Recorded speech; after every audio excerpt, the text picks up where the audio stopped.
BRS party నాయకుడు శాసనసభ్యుడు హరీష్ రావు గారు ఏదైతే పదే పదే ఏదైనా విషయం పైన విచారణకి పిలిచినప్పుడు దానిపైన వెళ్ళి మరి నిజంగా బాధితుడా, మరి ఆయన కూడా బాధింపబడ్డా, లేదా ఆయన తప్పు చేసిండా అనే దానిపైన సంబంధించిన డిపార్ట్మెంట్ ఎంక్వైరీ చేస్తుంది.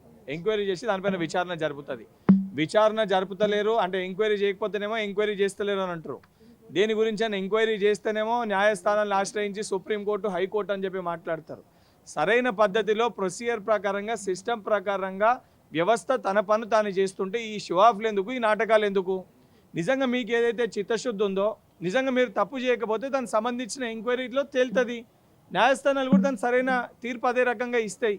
మీరు ఏదైతే అరాచకాలు చేసినట్టు, మీరు అధికారంలో ఉన్నప్పుడు మాసొంటి వ్యక్తులపైన అడ్డగోలుగా అక్రమ కేసులు బనాయించి భౌతిక దాడులకి పాల్పడి మా పైన దాడులు చేసి ఆఖరికి ఆ రోజు నేను సిద్దిపేట మీ యొక్క కాన్స్టిట్యున్సీలో ఒక హాస్టల్కి సంబంధించి ఫుడ్ పాయిజన్ అయిందని ఇన్సిడెంట్కి నేను సిద్దిపేటకు వచ్చే ప్రయత్నం చేస్తే సిద్దిపేట శివార్లో నా పైన దాడి చేసి ఏసీపీ అధికారులతో నా మెడల పైన కొట్టి నా తలపైన దాడి చేస్తే నాకు ఫిట్స్ అటాక్ వచ్చి నేను ఆ రోజు యశోద హాస్పిటల్లో అడ్మిట్ అయినా.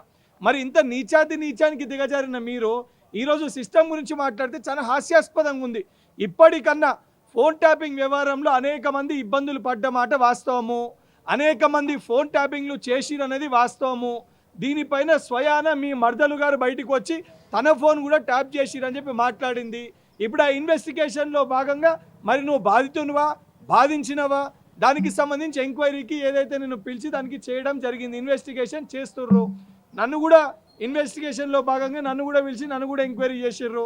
చాలామంది ఎమ్మెల్యేలని, బీజేపీ మీ పార్టీ ఎమ్మెల్యేలను కూడా, ఇతర పార్టీ ఎమ్మెల్యేలను కూడా ఇన్వెస్టిగేషన్ చేస్తుర్రు. అది ఏదైతే ప్రొసీజర్లో, సిస్టంలో భాగంగా యాజ్ పర్ సిస్టమ్ ప్రకారంగా, ప్రొసీజర్ ప్రకారంగా ఇన్వెస్టిగేషన్ని వాళ్ళు చేస్తుర్రు. దాన్ని ఆపే ప్రయత్నము, దాన్ని ఏదైతే వక్రీకరించి న్యాయస్థానాలపైన, హైకోర్టు, సుప్రీంకోర్టు న్యాయస్థానాలపైన గౌరవం ఉంది.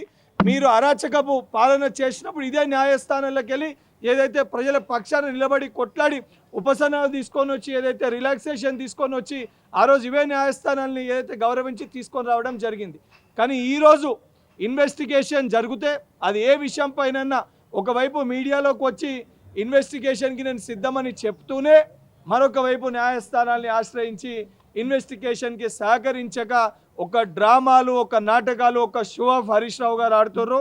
ఇప్పటికన్నా మీ నాటకాలు ఆపి నిజంగా మీరు తప్పు చేయలేదు లేదా మీరు బాధింపబడలేదు అని చెప్పుంటే ఇన్వెస్టిగేషన్లో బయటకు వస్తుంది. ఇవన్నీ పక్కన పెట్టి అడ్డగోలుగా ఇష్టం వచ్చినట్టు, నోటికి వచ్చినట్టు ఏది పడుతుంది మాట్లాడితే ఈరోజు యావత్ తెలంగాణ సమాజం మీ 10 ఏళ్ల పరిపాలన చూసిర్రు.